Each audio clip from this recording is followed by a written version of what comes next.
guys, how you doing? Kondwani here. Thank you so much for stopping by my channel. So today I wanted to talk about how to remake trancy, lo-fi, hypnotic kind of beats, or any beat in general. First step that I usually do is called active listening. Try to listen for like 5 main elements. These are the high instruments, plucks, leads, those things that are high frequency. Low instruments like bass, sub bass, drums, vocals, backing instruments, things that are not very prominent in the mix. When I'm thinking about these things, the best thing I'd advise is to write it down so that you keep track of what time they come in, what time they start, what time they stop, if there's anything repetitive that goes throughout. So for this beat, we're going to use a sample from Dixon Beats. It was released last year, I think, and to this day, it's one of the best samples I've heard. So we'll solo it.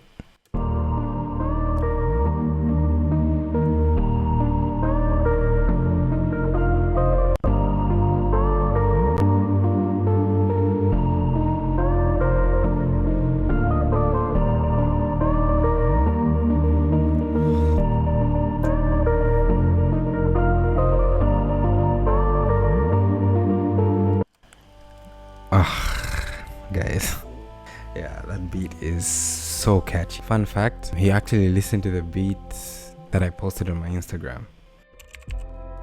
The second thing that I try to notice or try to get is the BPM. So for Ableton, you click on the tap button to find the tempo. You click 3 to 4 times and then it will detect the tempo. If it's a famous song, you can always Google it, but if it isn't, you just use the tap method to detect the tempo. Number 3, the key.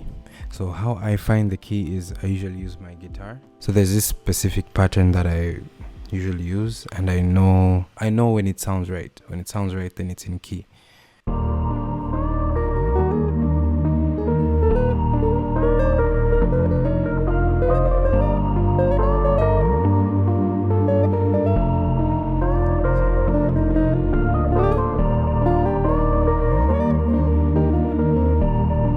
You can use piano. If you don't know the key, you can always Google it as well. If it's not very common, you can always use the piano. There are a few tutorials online, which I won't get into at the moment. Okay, so the key of this song was an A sharp. Another very important thing, when you're trying to look for the instruments, right? A good method to use is using either a filter or an EQ.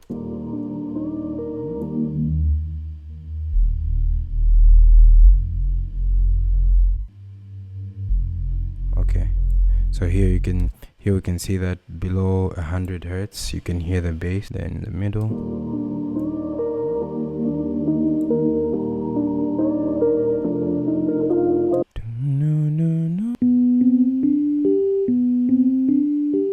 that's between 100 and a K.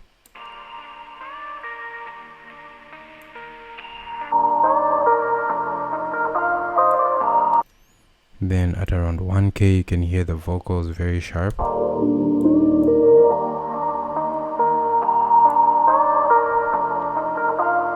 Like the main chords weren't too complicated.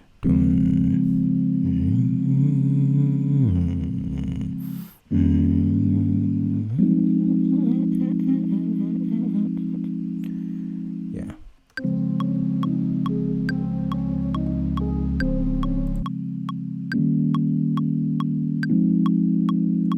Actually, the first thing that I noticed was the bass, which was heavy.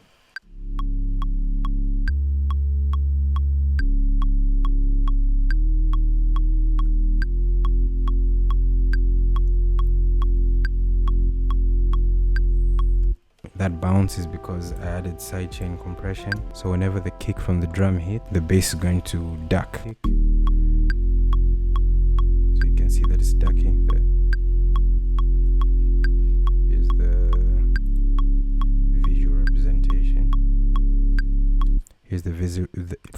Here's the visual representation. If you're liking the video so far, please like, comment, share, subscribe, and also comment below some of the things that you do when you're trying to remake a beat.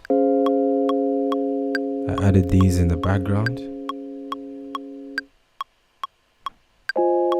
just to add some accompaniment from here.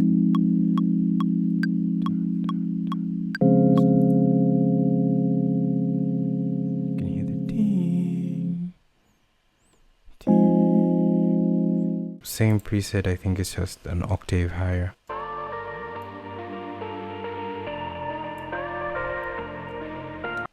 Okay, so we can get that ding ding ding ding ding ding ding ding ding ding ding ding. I used a contact guitar. So initially it goes something like this.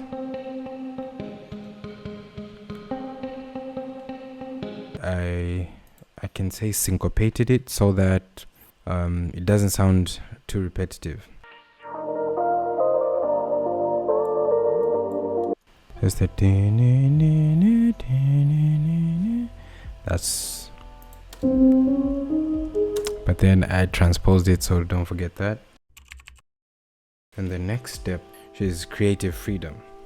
So in this, I added things like drums, right? So for drums, I kept it very simple. I got a hi-hat loop, very simple, nothing changes. Rain for ambience. These are resamples of the whole audio.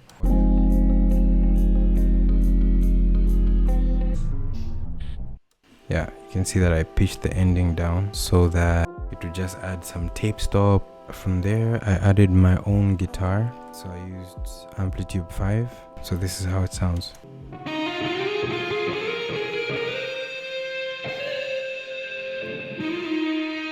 I think I might have panned it too hard, so let me just reduce. I added these synths.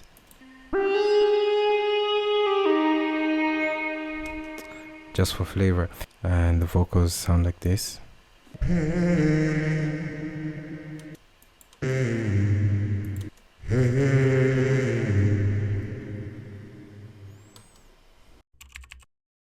Okay, so now we're just going to vibe out to the track.